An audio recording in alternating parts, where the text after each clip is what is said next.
the Optimal Heat Source Scheduler is a tool that provides optimal schedule for a heat source connected to a thermal energy storage. Once again, it is made in Excel with Python background, so it is also in the same way as the first one. So idea why would you want to thermal energy storage is to have flexibility in your system, because heat sources have different efficiency at different powers.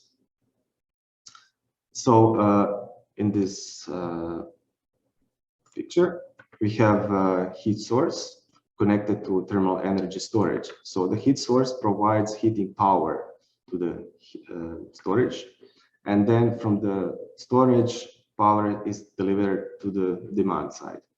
But also we calculate losses along the way, because storage is a tank that is surrounded by air, and no matter how much insulation there is, there will be some energy losses.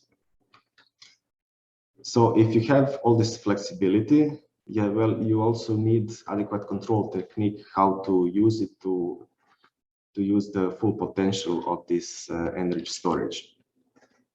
So this tool provides 48-hour profiles of reference powers for the heat source that includes on and off times when to turn it off and on if needed. And the optimal in this sense means the minimal usage of primary energy, no matter what this heat source uses. Maybe it's wood chips or wood pellets or gas, it doesn't matter.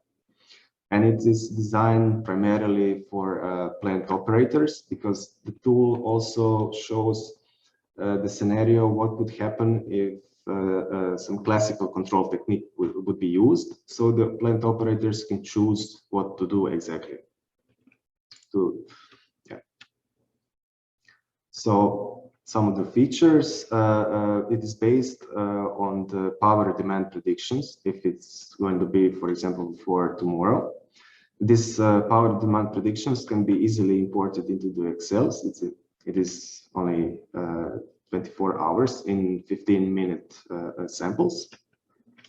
The tool makes some assumptions on the thermal energy storage. Well, it assumes it's a cylindrical tank with isolation, and it uses water as a heating medium. And also, it assumes that there is a constant temperature difference during 24 hours.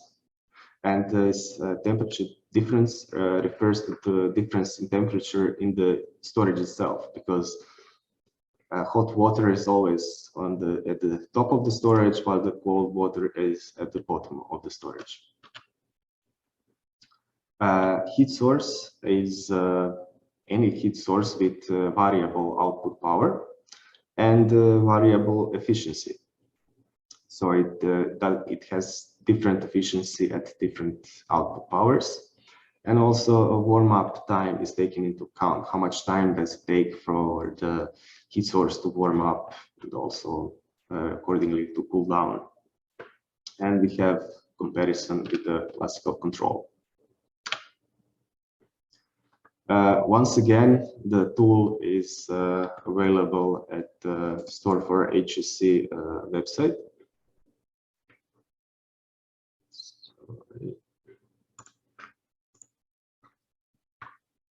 Again, under tools, scroll a bit down, and you have the optimal heat source scheduler. So not to go through it again, I will just open the scheduler to show you what it does.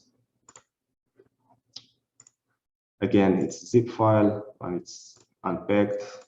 Everything is inside of the one folder.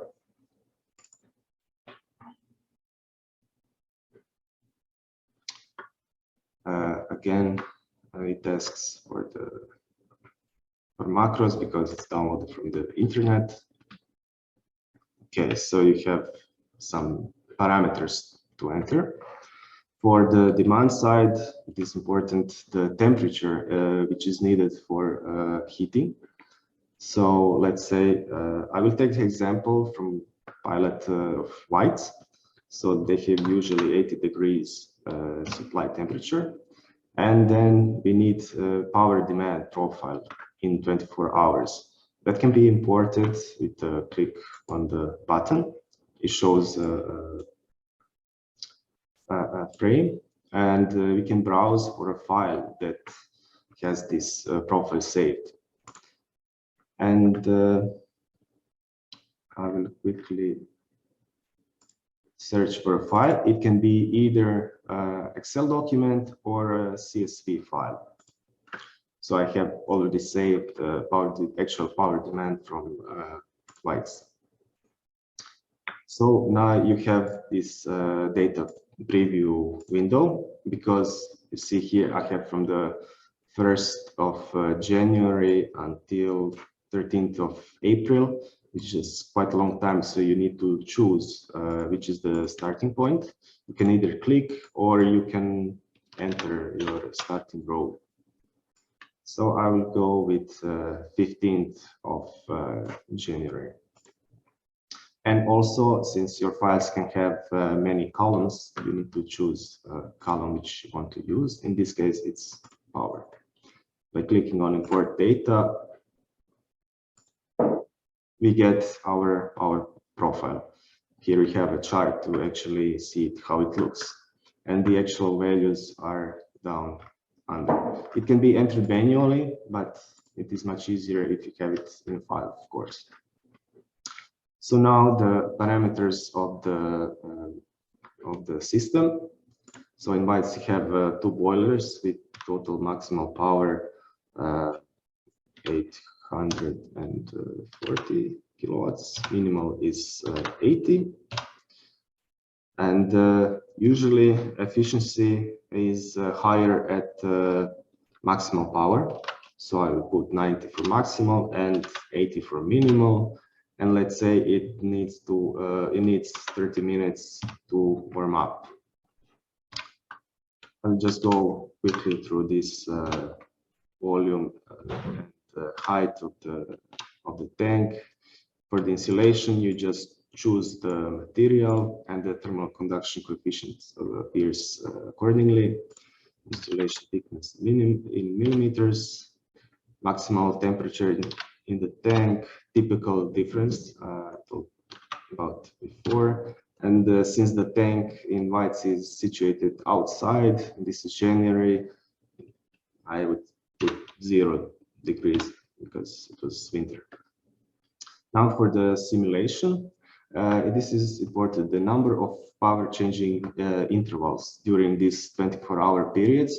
With this, you choose how often will the tool choose new reference values, reference powers for the heat source. For example, if you choose 12, that means that there will be power change every 2 hours. For example, if you have some heat sources like combined heat and power, they shouldn't be turned off too often. So you can, with this, you can regulate it. And just for the simulation to appear on the graph, start time and in hours and minutes, and the date of the simulation. So this was in January 15th in the year 2021. So you have on the x-axis the labels. With this, you click Run Scheduler, and then it takes some time to calculate, but not nearly as much as the optimal sizing calculator. This may be some seconds up to me. Okay, it's finished. And then you have in tab results, the results of the calculation. Here, first you have some analysis, what is going on. You have the optimal schedule and classical control. So it's best it is made for plant operators to choose what is the best, and the better one is highlighted in green. because this is the total primary energy consumption and their difference.